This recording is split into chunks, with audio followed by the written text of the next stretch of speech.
अस्सलाम वालेकुम स्टूडेंट्स। बच्चे चैप्टर नंबर 4 है इंसान का यूरिनरी सिस्टम।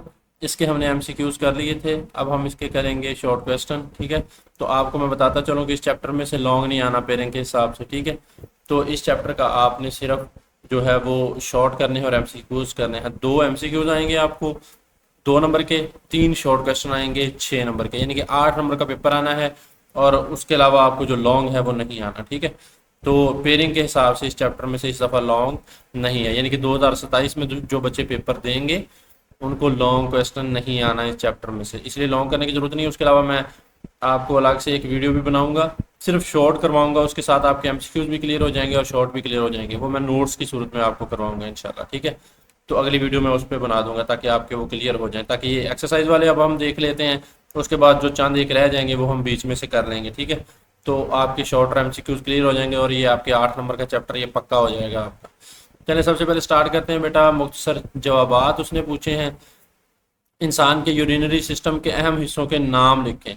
इंसान के यूरिनरी सिस्टम के अहम हिस्सों के नाम यहाँ पे आप आएंगे। इंसान का जहाँ पे यूरिनरी सिस्टम है, टॉपिक 4.1 है, शुरू पे ही है, फर्स्ट पेज पे। तो इसके क्या होता है कि इंसान के यूरिनरी सिस्टम को हम एक्सक्रीटरी सिस्टम भी बोलते हैं। ठीक है, तो इसका गुर्दों का एक जोड़ा होता है, यूरिटर्स होते हैं। ठीक है, यूरिटर्स के एक जोड़े, ये वो नालियां हैं जो पेशाब को यूरिनरी ब्लेडर की तरफ लेकर जाते हैं।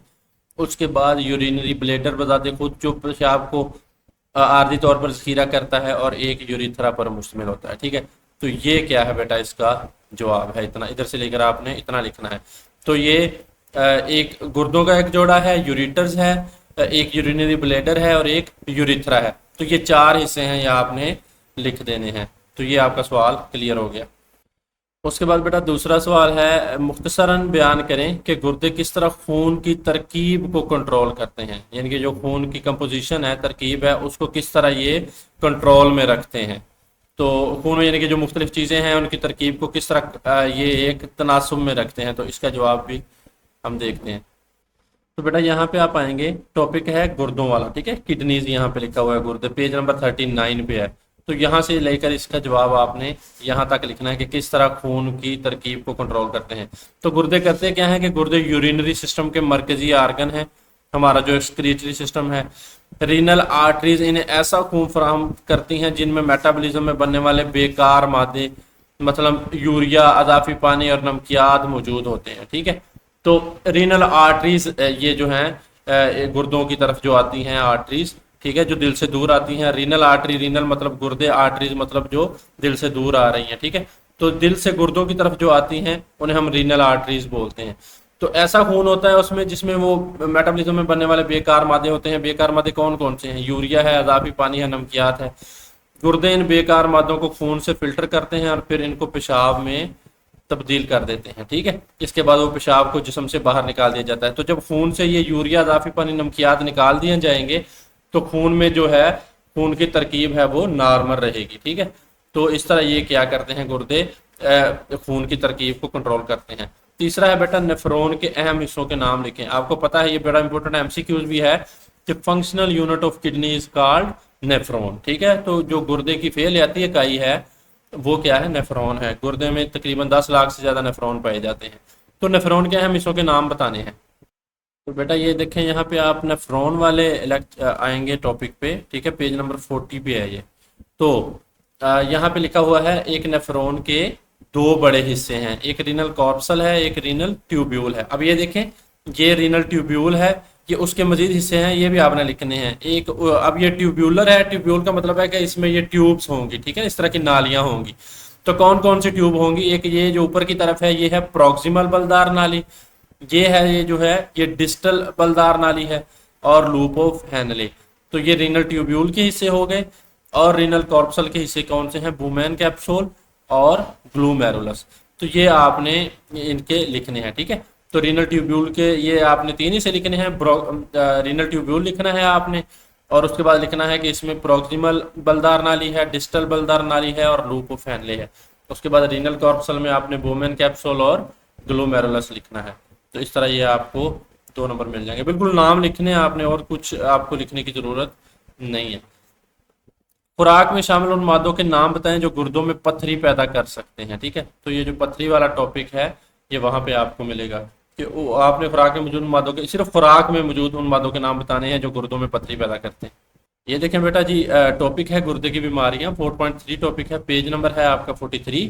ठीक है, तो यहाँ पे ये जो वजूहात लिखी हुई है ना गुर्दों की पथरी की, ठीक है, ये जो पथरी वाला टॉपिक है गुर्दे में पथरी, किडनी स्टोन वाला, तो वजूहात कौन सी हैं? खुराक में, उसने खुराक में पूछा है तो हमने खुराक वाले बताने हैं। खुराक में कैल्शियम ऑक्सलेट, ठीक है, ये टमाटर वगैरह में होते हैं, ये जो कैल्शियम ऑक्सलेट के क्रिस्टल है ना, ये टमाटर के छिलके में होते हैं।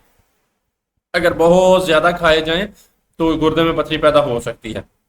कैल्शियम खुराक में ज्यादा हो और अमोनियम फास्फेट ज्यादा हो, सब्ज सब्जियों में होता है, ठीक है, चकनाई और डेयरी मसनूआत में ये चीजें मौजूद होती हैं, ये कैल्शियम वगैरह, और दूध में और दही वगैरह में, ठीक है। तो खुराक में विटामिन सी और डी का ज्यादा होना, ठीक है, कम पानी पीना, तो ये सारी खुराक की क्या है, इस्तेमाल हैं, ठीक है। तो अगर ये ज्यादा होंगी तो इसके क्या होगा कि गुर्दे की पथरी हो सकती है। तो ये खुराक वाले हैं। अगर वो सिर्फ वजूहात ही पूछ लेता है, वो खुराक में नहीं पूछता, ठीक है ना, यहाँ पे तो खुराक में पूछा हुआ है ना सवाल में, तो फिर आप ये आगे वाली वजूहात भी लिख देंगे कि खून में यूरिक एसिड ज्यादा होना, यूरिनरी नालियों में इन्फेक्शन होना, ठीक है, और उसके बाद अल्कोहल का इस्तेमाल, शराब का इस्तेमाल। तो ये आपने सारा लिखना है, ठीक हो गया बच्चे। तो ये है आपका जवाब। उसके बाद है बेटा जी लिथोट्रिप्सी से क्या मुराद है? ये बड़ा इंपॉर्टेंट शॉर्ट क्वेश्चन है, वेरी इंपॉर्टेंट शॉर्ट क्वेश्चन है, ये बोर्ड में ना फेवरेट है बोर्ड वाले का, कि लिथोट्रिप्सी ये इलाज है गुर्दे का, ठीक है, गुर्दे के मुख्तलिफ किस्म के इलाज हैं, तो ये इलाज है गुर्दे का बेटा, इसको हम पढ़ते हैं। ये देखें, ये लिथोट्रिप्सी इलाज में, गुर्दे की पथरी के इलाज में बयान किया गया है, ठीक है। तो यहां से आप लिखेंगे लिथोट्रिप्सी। गुर्दे की पथरी निकालने का एक और तरीका लिथोट्रिप्सी है। ये नाम आप याद रखें, नाम में ही इसकी डेफिनेशन, क्योंकि बायोलॉजिकल टर्म से बच्चे कंफ्यूज होते हैं। तो लिथो का मतलब होता है बेटा स्टोन या पत्थर, और ट्रिप्सी का मतलब होता है क्रश करना, उसको तोड़ना, ठीक है। तो लिथोट्रिप्सी में क्या किया जाएगा कि ये जो किडनी स्टोन है, किडनी में जो आपके पथरी पैदा हुई है, इसको क्या किया जाएगा, तोड़ा जाएगा। लिथो मतलब पत्थर और ट्रिप्सी मतलब उसको क्रश करना या तोड़ना। तो गुर्दे की पथरी निकालने का एक और तरीका लिथोट्रिप्सी है। इस तरीका में गुर्दे में मौजूद पथरियों पर बाहर से शॉक वेव्स गिराई जाती हैं। तो इसमें कोई ऑपरेशन नहीं किया जाता, ठीक है। तो पेट के ऊपर से ही बेटा जो शॉक वेव्स हैं, इलेक्ट्रिकल शॉक वेव्स हैं, वो गिराई जाती हैं जहां पे पथरी हो, तो वो पथरियां टूटकर पेशाब के रास्ते से निकल जाती हैं, ठीक है। तो ये शवाएं पथरियों से टकराती हैं, इन्हें छोटे छोटे टुकड़ों में तोड़ देती हैं, जो पेशाब के रास्ते से बाहर निकल जाते हैं। तो ये आपने बेटा जी यहाँ से लेकर यहाँ तक लिथोट्रिप्सी के बारे में लिखना है। लिथो मतलब पत्थर और ट्रिप्सी मतलब तोड़ना। तो आपने परेशान नहीं होना, बड़ा इंपॉर्टेंट सवाल है। छठा है बेटा, गुर्दे नकाम हो जाने से क्या मुराद है? गुर्दे नकाम होने के इलाज के नाम बताएं। इलाज के सिर्फ नाम बताने हैं और गुर्दे नकाम हो जाने की तारीफ। देखें बेटा, पेज नंबर 43 पे आएंगे, पेज नंबर 43 पे, ठीक है। तो ये गुर्दे के बेकार हो जाने की तारीफ है। ये यहाँ से आपने लिखनी है कि जब एक या दोनों गुर्दे अपना फेल, यानी कि खून से बेकार मादे निकालना और जिस्म से बाहर निकालना, जब ये छोड़ दें, ये काम करना, सर अंजाम देने के काबिल नहीं रहते, तो इस हालत को गुर्दों का नकारा हो जाना कहते हैं। तो इसका इलाज है, आपने इलाज की सिंपली मार्कर से हेडिंग देनी है इस तरह, और लिख देना है इसके दो इलाज हैं, एक डायलिसिस है और एक किडनी ट्रांसप्लांट है, ठीक है। तो ये इलाज आके लिखे हुए मैंने यहाँ पे लिख दिए हैं, ये डायलिसिस है और ये क्या है, किडनी ट्रांसप्लांट है, कि गुर्दे का बदल लेना किसी डोनर के साथ, ठीक है। तो आपने सिर्फ ये इलाज ऊपर जो मैंने लिखा है आप इसके आगे लिख लें। तो इधर से लेकर इतना लिखना है आपने, ठीक है, इधर से लेकर इतना, और बस आगे ये इलाज की हेडिंग देके नीचे ये दो इलाज लिख देने हैं, डायलिसिस और किडनी ट्रांसप्लांट। तो ये आपको 2 नंबर मिल जाए। उसके बाद है बेटा डेफिनेशन हैं, ये बहुत इंपॉर्टेंट हैं, ये पूछी जाती हैं, ठीक है। यानी कि ये डिफरेंस वाली जो डेफिनेशन है ना, कि differentiate between excretion and osmoregulation, renal cortex and renal medulla वगैरह वगैरह, तो ये पूछी जाती हैं। तो ये पहली डेफिनेशन है, एक्सक्रीशन और ओस्मोरेगुलेशन में फर्क बयान करें। ये 3 शॉर्ट आने हैं ना, 1-2 शॉर्ट इसमें से आ जाने हैं आपको पक्का है, तो बाकी एक आधा उसमें से आ जाएगा बुक के टेक्स्ट में से, ठीक है। तो वो भी हम इंशाल्लाह कर लेंगे। तो एक्सक्रीशन और ओस्मोरेगुलेशन में क्या फ़र्क है, तो इसको हम देखते हैं। देखिए बेटा, यहाँ पे ओस्मोरेगुलेशन की तारीफ लिखी हुई है, पेज नंबर 42 पे आप आएंगे, ठीक है। ओस्मोरेगुलेशन, ओस्मो रेगुलेशन से मुराद है कि जिस्म में ओस्मो का मतलब है बेटा पानी, रेगुलेशन मतलब कि उसकी रेगुलेशन करना, उसको रेगुलेट करना, उसका तवाज़न बरकरार रखना, यानी कि पानी का तवाज़न। ओस्मो, ये एमसीक्यू भी बड़ा इंपॉर्टेंट आता है। ओस्मो रेगुलेशन से मुराद जिस्म में पानी की मकदार को जरूरत की, देखिए पानी का लफ्ज आ गया, ठीक है। तो ओस्मो का मतलब है पानी, रेगुलेशन मतलब रेगुलेट करना, तवाज़न रखना।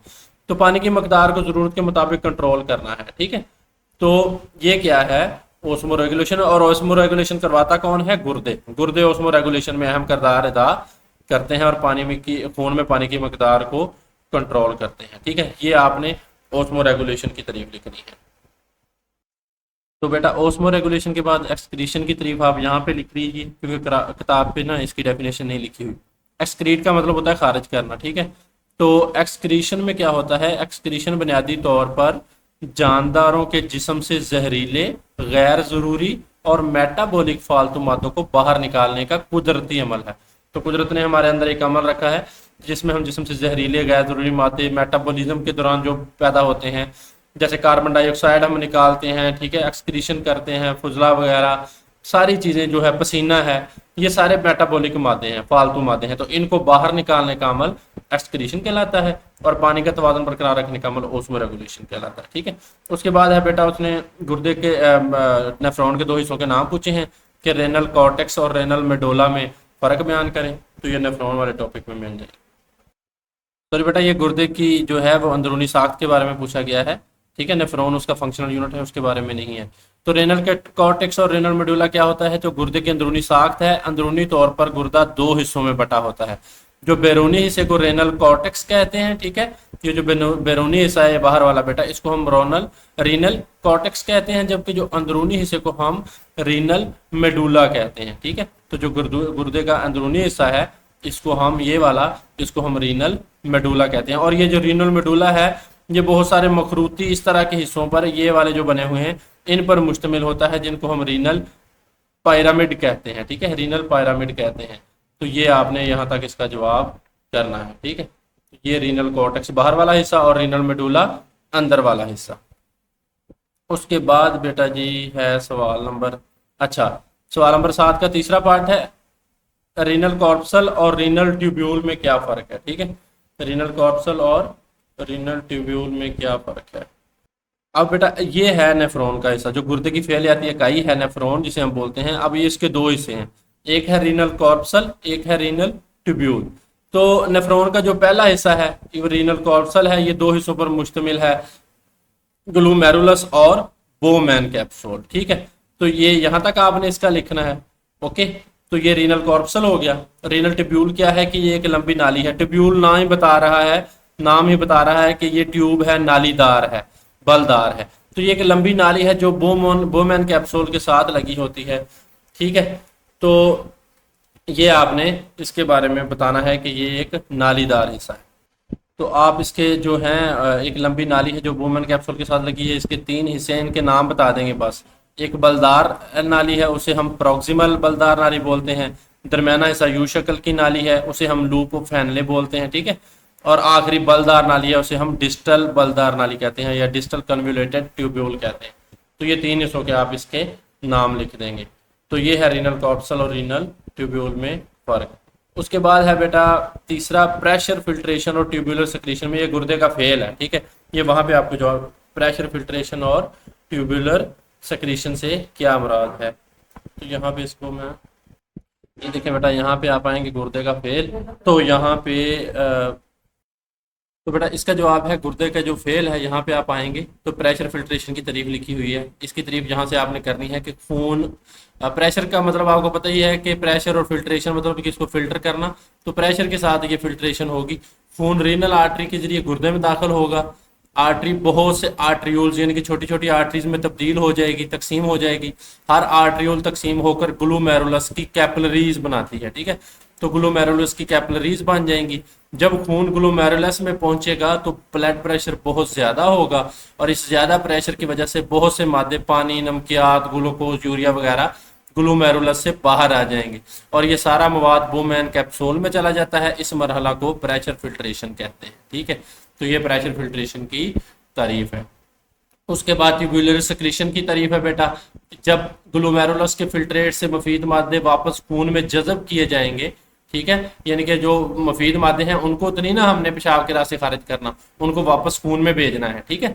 तो जब ग्लोमेरुलस के फिल्ट्रेट से मुफीद मादे वापस खून में जज़ब किए जा रहे होते हैं, इसी दौरान खून में रह जाने वाले कुछ बेकार मादों को ब्लड कैपिलरी से रीनल ट्यूब्यूल में सक्रीट किया जाता है, और ये अमल एक्टिव ट्रांसपोर्ट से किया जाता है। एक्टिव ट्रांसपोर्ट में एनर्जी इस्तेमाल होगी, ठीक है ना, और इसे हम ट्यूब्यूलर सक्रीशन बोलते हैं, ठीक है। तो ये ट्यूब्यूलर सक्रीशन की तारीफ कर रही है। उसके बाद है बेटा जी आखिरी, हीमोडायालिसिस और पेरिटोनियल डायलिसिस में फ़र्क बयान करें। तो ये डायलिसिस की इकसाम है, ठीक है। तो हीमोडायालिसिस में क्या किया जाता है बेटा, ये हीमोडायालिसिस की तारीफ है कि इस तरीका में मरीज का खून एक मशीन यानी डायलाइजर में से गुजारा जाता है, और डायलाइजर के अंदर लंबी नालियां होती हैं, ये देखें आप, ठीक है। तो खून इन नालियों के अंदर से गुजरता है, जबकि डायलिसिस फ्लूइड इन नालियों के गिर्द बहता है, और फालतू पानी और बेकार मादे खून से निकलकर डायलिसिस फ्लूइड में आ जाते हैं, ठीक है, और साफ हो चुके खून को दोबारा जिस्म में दाखिल कर दिया जाता है। यानी कि खुदा न खास्ता अगर गुर्दे काम ना करें तो फिर खून को इस तरह साफ किया जाता है। ये जो प्रोसेस मैंने आपको बताया है, ये है हीमोडायालिसिस, ठीक है, ये मशीन के जरिए किया जाता है। उसके बाद है बेटा दूसरा पेरिटोनियल डायलिसिस। पेरिटोनियल डायलिसिस में ये है कि इसमें डायलिसिस फ्लूइड को पेरिटोनियल कैविटी, जो पेट वाली कैविटी है ना, एलिमेंट्री कनाल वाली कैविटी, ठीक है ना, तो वहां उस कैविटी को हम पेरिटोनियल कैविटी बोलते हैं, ठीक है। तो पेरिटोनियल कैविटी में पेट में एलिमेंट्री कनाल यानी कि गट के इर्द गिर्द की जगह में डाला जाता है। पेरिटोनियल कैविटी की दीवारों के साथ पेरिटोनियल मेम्ब्रेन लगी होती है। पेरिटोनियल मेम्ब्रेन की ब्लड वेसल्स के खून में मौजूद बेकार मादे डायलिसिस फ्लूइड में नफूज कर जाते हैं, यानी कि वहां पे वो डिफ्यूजन हो जाती है उनकी। कुछ देर बाद डायलिसिस फ्लूइड को बाहर निकाल दिया जाता है। तो ये है पेरिटोनियल डायलिसिस। उसके बाद बेटा आखिरी सवाल है डायग्राम ए और डायग्राम बी। ये देखें बेटे, ये किडनी के हिस्से बयान किए गए हैं, ठीक है।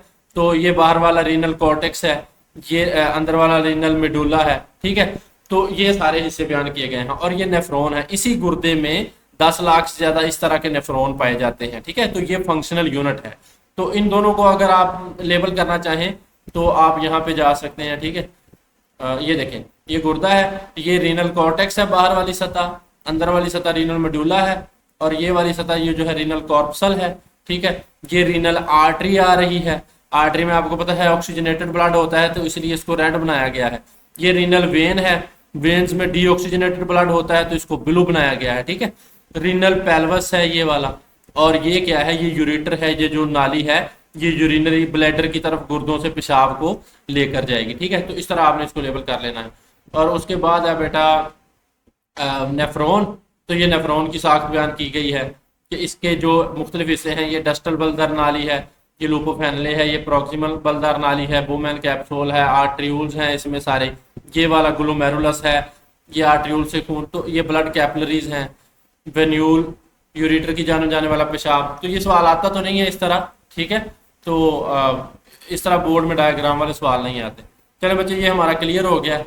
तो उसके बाद जो है हम आगे करेंगे, इसके अगले चैप्टर में हम इसको करेंगे, और इसके मैं शॉर्ट्स की एक वीडियो भी बनाऊंगा आपके लिए ख़ास। तो चलें बच्चे, बहुत शुक्रिया, अल्लाह हाफिज़, अगले लेक्चर में मिलते हैं।